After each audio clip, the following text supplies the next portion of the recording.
All right, rock and roll. Welcome to the Scorched Earth Political Podcast. I'm your host, John. Welcome. It is Thursday, March 27th, a beautiful day in the neighborhood. We're all in this together. Remember that. And if you could, please hit the like and subscribe button. It means a lot to us. And leave your comments. It's been kind of an interesting week in terms of comments. We've got a lot of very, very sincere and heartfelt comments. I've tried to respond to them all. I think I have. About people with cancer, people with different medical ailments, and worried about their Social Security. Most of them are in response to the incredibly insensitive comments by Commerce Secretary and billionaire Howard Lutnick last week, I believe on Fox News. And, I want to get to a quicker point before I elaborate on that, assuming I don't, because I move like a river, the path of least resistance, right? And I got a great friend. I talk about him frequently, Brother Bill, and him and I are on opposite sides of the political spectrum. But, and with most of my really, really dear friends, they're on the conservative side of things, but they are truly some of the best people I've ever met. They're salt of the earth. I think birds of a feather kind of flock together. I'm not saying I'm as good as them, but I'm glad to be in their company constantly. And Brother Bill and I were talking tonight, and even he, as a conservative, was appalled by the Howard Lutnick comments about basically, if you complain about not getting a Social Security check, just shut your mouth because it'll come next month probably. And if you do complain, it's just because you're a fraudster. And Bill and I were talking about, previous times when we were working or we did side work or we did things like that and people didn't pay us. Of course, we're going to yell. If you don't yell, they're never going to pay you. I mean, it doesn't really make any sense, right? And after I got off the conversation with Bill, and I've talked about this, and I'm going to talk about it again. The political parties, there's elites in both parties, right? I can sit here and say Elon Musk, I could see Donald Trump, I could see the billionaires in his cabinet. But if you want to talk about elites in the Democratic Party, maybe we're talking George Soros. And I'm definitely talking about Chuck Schumer because he doesn't represent me or you. He really doesn't. That guy's a turncoat son of a bitch, right? And what do both political parties hate the most? Do they hate each other? Yeah, they do. But it's a game. I got the power now, you got the power then. I mean, think about this. 4 years ago, where was the Republican Party? They had lost the presidency, they had lost the Senate, they had lost the House of Representatives. Donald Trump was in exile in Mar-a-Lago. Look where they came in 4 years. When everybody is out there telling you, oh, the Democrats need a message, you know what? Everybody thinks everything has to happen now. We got 20 months till the next election. We'll be okay. We're going to take back power. We will. You'll see it. But we're not in power now. And when we have turncoats like Chuck Schumer giving away the little power we do have, it gets even worse. But back to my point, what they want us to do is fight each other. They want us to lump each other in. Like, my friends are conservatives, but they're not uncaring, insensitive people. I've seen Brother Bill. I've seen him literally hundreds of times. And that I don't even know probably 1/10 of it, where he has reached out to help people with a vehicle or with their house or with different things. And he's never asked for publicity. He's never asked for thanks. He does it because he's just a good human being. I know he has helped me. And every time I try and thank him, he's very, very deferential, very humble. He's like, don't worry about it, whatever. He's just, and Eric's like that too, and Doug, and, all these friends I've got. Very, very giving, very caring. Don't believe the hype that they're all a bunch of this or that or whatever. Look, they believe in a different ideology. They support a different guy. That's okay. But what the parties want us to do is like fight each other to the death so we don't have any power to fight them. What do they fear the most? They fear a third party. They fear the Ross Perot. Ross Perot got 20% of the popular vote. And I'm telling you, after that moment, both parties looked at each other and goes, F that. That is not going to happen again. And it hasn't. And I'm going to tell you something. When I run for president in 4 years, and I'm going to be the populist guy, but I'm going to be the populist on the Democratic side. I am going to do what the Democrats have promised for 60 goddamn years. I'm going to give a middle class tax cut. Let's go. I'm going to cut the military. F you. Yeah, let's go. All right. Tell me it's not bloated. I'm not seeing any cuts there. Right? I mean, we're trying to cut so much money we use the Signal app. Ho, ho, ho. Idiot on idiot. That's our defense secretary. Always remember this, that we do support a party. We do believe in a philosophy. But the thing is, there's times when both parties don't represent us and don't care about us. Right now, we're in the I don't give an F about you. That's why Chuck Schumer did what Chuck Schumer did. Because there isn't an election for 20 months, and they're hoping we're going to get amnesia or Alzheimer's or both, and we're going to forget about it next year. Because, trust me, a year from now, they're all going to be our best buddy. Oh, we care about you. Right now, they don't care. They're shutting off the town halls. They're shutting off everything. They don't want any communication. Why do you think they're cutting down the phone service for Social Security? Why do you think they're cutting, like I did that story a couple weeks ago, why do you think they're cutting off the funding for the White House phone lines and the senators' phone lines? Because they don't want to hear you. They don't care. A year from now, you damn well be sure they're going to be open. They're going to be responding to the constituents. Yeah, right, my ass. All right. So like I said, we're taking no prisoners. We're telling no lies. Hit that like and subscribe button. You know it. We need it. We need it in this world, right? And the biggest story in the world is obviously the Signal app chat that went to Jeffrey Goldberg by Pete Hegseth. And he was in Hawaii yesterday, and here was what he had to say. Nobody's texting war plans. Well, I noticed this morning out came something that doesn't look like war plans. And as a matter of fact, they even changed the title to attack plans. Now, he's saying he's not taking responsibility for what he did. And I looked at those group texts, and honestly, even though you look at me and say, wow, that's a tech bro, I'm not really that savvy, right? I'm just a pretty face, right? And yeah, I know a lot of people have said Brad Pitt with a microphone. They might be right. And what he is talking about now, he is deflecting on the ultimate level. Explain to me what the difference between war plans, attack plans, and military action are. I don't know. I don't know if many of you are around, but the Korean War was called a military action. The Vietnam War eventually got the name Vietnam War, but it was a military action in the beginning. Sure looked like a war. If it walks like a war and kills like a war and destroys like a war, I think I'll just call it a goddamn war. How we doing, right? There we go. So he's trying to divert. He is not taking responsibility. And like I said, I looked at that group text.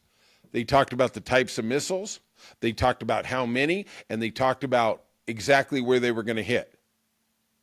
Now, U.S. servicemen and women were in those planes launching those. Tell me anti-artillery, anti-aircraft missiles couldn't have been designed if they knew they were coming to a certain region. Of course they could. But Pete Hegseth is trying to save his job. He's inexperienced, he's incompetent, and I don't even know if he should have a job on Fox News on the weekends like that's where he came from. Because they know it's not war plans. There's no units, no locations, no routes.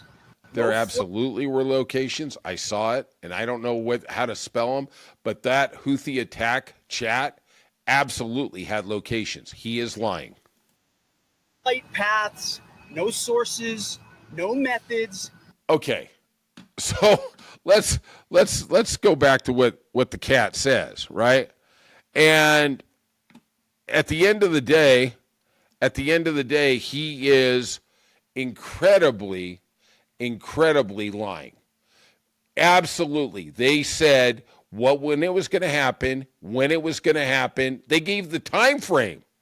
They gave the area. They gave the location. Yeah.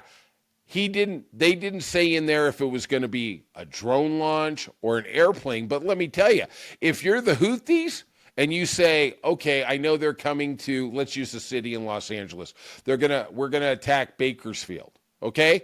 Well, the Houthis are just going to put all their anti-aircraft in that area and just wait because you've got a time frame of 35 minutes. Just unbelievable. Okay. So let's make something eminently clear that the White House is pushing, that they say it wasn't classified. It absolutely was classified, but they have the right, legal right, to declassify anything at any time. So I guess the real question, and obviously he's not answering the questions, is was it classified when you went into the chat? You know, is that the real thing that's going on?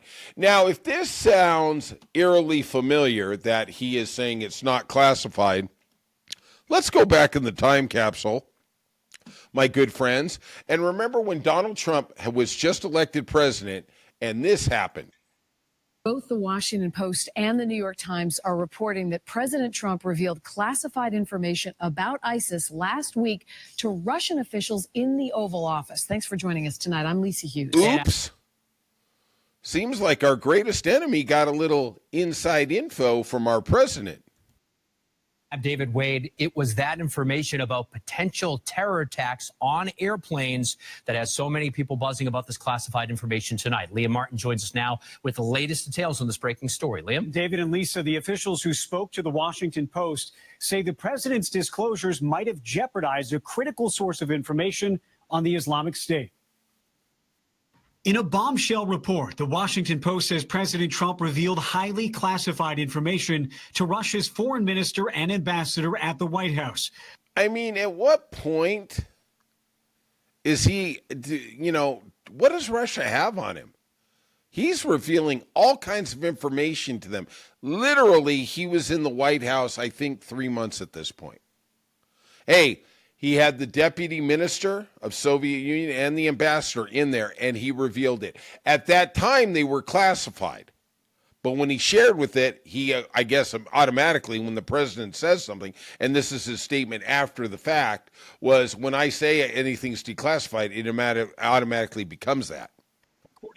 According to the report, the president went off script and began describing details about an Islamic State terrorist threat related to the use of laptop computers on aircraft. The White House denies the president revealed sources or methods, but did not explicitly deny that he revealed classified information. There's nothing that the president takes more seriously than the security of the American people. The story that came out tonight, as reported, is false. At no time were intelligence sources or methods discussed. The information the president reportedly talked about is said to have come from a U.S. ally and was considered so sensitive that it had not been shared with other countries. The suggestion that he might have shared highly classified information inappropriately with the Russian foreign minister is deeply troubling, particularly at a time when we have so many other challenges facing us internationally and domestically. The president can legally declassify secrets, but intelligence officials say sharing that information with the Russians could potentially expose the intelligence operation of an ally. Of course. So we got that going on, right? I mean, at the end of the day, that's just that's how it goes, right? And this is a common theme in the Trump administration. Just say whatever you want. There's no repercussions. There's no ramifications. It is what it is. We do what we want. And you know what? Whatever people are there, whatever people are threatened, that's just how it goes.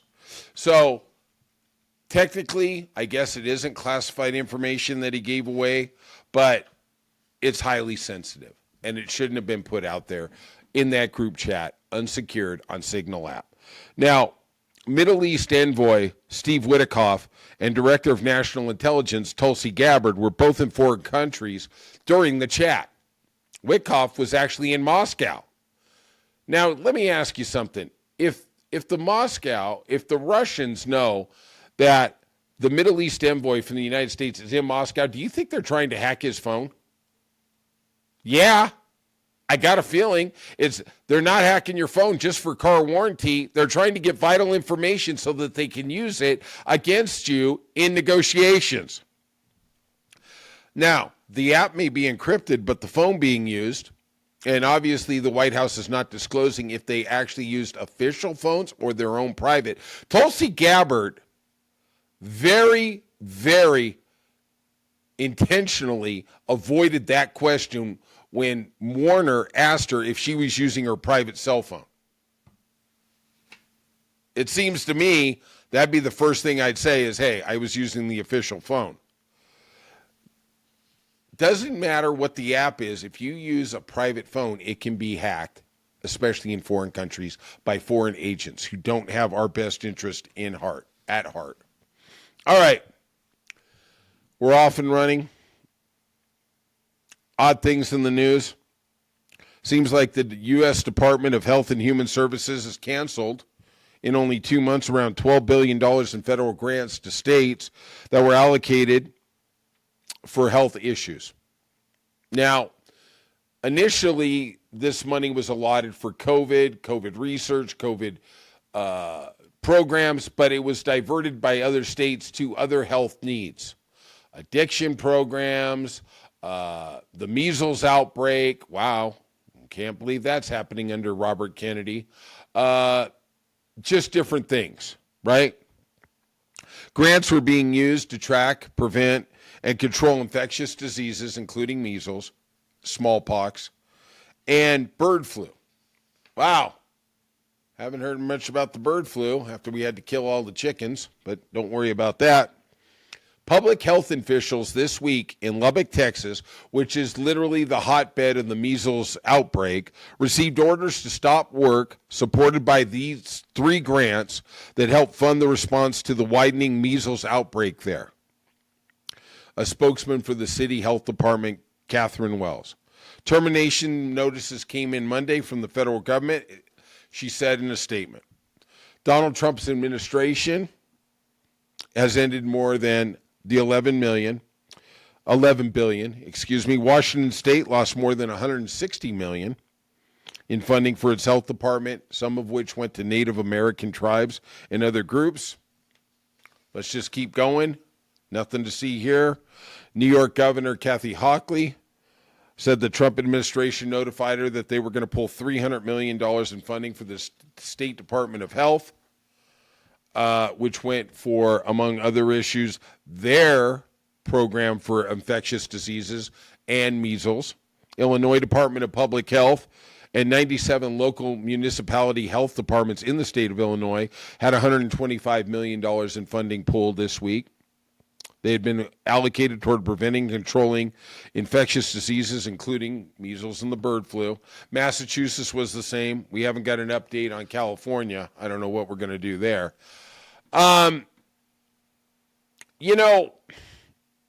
What happens is we allocate money for COVID, and obviously COVID has obviously calmed down, thank God. Thank God. Lost way too many friends from it. So what happens is these states are incredibly savvy on this. Well, at least these states are. And they start funneling it into more urgent health care issues, whatever they see on their state. Some states, let's say West Virginia, someplace like that, Ohio had serious opioid outbreaks. So they funneled money into drug addiction programs, to rehab facilities, whatever they felt they needed for their state. It wasn't sitting there in some pool, some money they were going to decide, are we going to put it into public health or crypto? Jesus Christ. And they've allocated it in different ways. Now the White House, because they want to pull every dollar from everything, including Texas, and I haven't seen anything out of Greg Abbott's office about what they're doing about the measles outbreak, because believe me, you're on the wrong side of it there, right? It's things like bird flu, things like COVID, contagions, infectious diseases, they're going to come. We need to fund public health. Not cut it, but we're going to see how this all rides out, right? I mean, how many people in Texas are going to die from measles? And measles is just going to get worse. It's growing. In 2000, it was officially eradicated by the WHO. Well, okay, eradication is 0%. Well, if it's less than 0.5%, it's actually considered zero, right? Well, 0.5% is a huge number. And if people aren't getting vaccinated, inoculated, whatever you want to call it, I'm not talking about rub the root on your forehead, get the rhino horn and put it on your hair. I'm talking about an actual goddamn medical vaccine. That stuff's going to grow. At the end of the day, what you have to realize is the virus is a life form, It wants to live. It will do whatever it takes to live. It doesn't realize it's evil. It doesn't realize it is a genocidal killer, homicidal killer. It just wants to live. It just wants to go. We need to fight it. Obviously, this administration doesn't believe that. That's why we have the Director of Health and Human Services that we do, anti-vaxxer, and away we go. And I'm going to go to the final story for the day. You ain't going to believe this one, folks. You're smarter than me. You probably already know what I'm going to say. What did I say in the beginning of this podcast a couple months ago? Right after Trump got elected, inaugurated, and he signed that pardon, blanket pardon for 1,600 of the rioters who were criminally convicted, even a couple with seditious conspiracy charges. Everybody got a blank pass. It's cool. Well, I said that the DNC should be running that as on ads literally every day. Create the narrative. Make it a fact. Make in 18 months, when the election comes, everybody goes, that Trump pardoned the rioters. Put that in their head. So, the Washington Post ISO survey released last month found that this is one of the most lopsided issues about the Trump administration. Basically, 83% of the public is against the blanket pardons that Trump issued, right? Well, that isn't enough. Nope. We can't let that sleeping dog rely in the new Trump administration 2.0. Nope. So, oh God, I don't even know how I get the words out on this one. Trump continues to brag about his January 6 pardons. He apparently is looking for new ways to reward those rioters. Last month, for example, Trump's Justice Department said that the president's clemency for January 6 criminals covered unrelated crimes that were discovered during FBI searches. So basically what it said is, and they've tried to apply this, a couple of these people who rioted also had charges for burglary, DUIs, things like that. The Trump administration and the Justice Department is arguing the pardon covers everything. It's a blanket thing, not just for January 6th, but for any criminal activity you've engaged in. Excuse me. Not getting enough water. Pardon me. President Trump, on Tuesday, floated the possibility of financial compensation for people who were prosecuted for taking part in the riot at the Capitol. in 2021. Speaking to Newsmax on Tuesday, Trump said that he had taken care of his supporters who attempted to overturn the 2020 election loss and added there's talk about compensating them. Now, what he's trying to do is he wants to float them money to pay for their legal fees. I want that to sink in. He wants to float them money to pay for their legal fees that they fought their criminal prosecutions by the Department of Justice. Trump talked about the idea as if it was a serious consideration. Let's hope to God it isn't. There's talk about that, the president said in his interview. He appears to be describing what would effectively be reparations for January 6th, presumably to be financed by the taxpayer. Of course, who else is going to finance it? Is there some slush fund? Well, I'm sure there's a slush fund in this elitist White House. But I was like, wow. They want to give the rioters financial compensation. Wow. You know, I wonder what would have happened if somebody would have said, you know, we need to give, well, I guess it's not even a good example because he was exonerated. Well, found not guilty. OJ.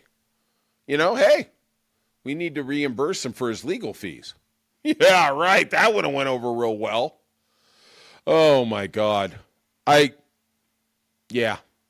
So make sure before April 15th you pay all your taxes so maybe some of that money can go to the people who are rioting. Yeah. All right. That's our podcast for tonight. Thank you for listening. I appreciate it. I love you all.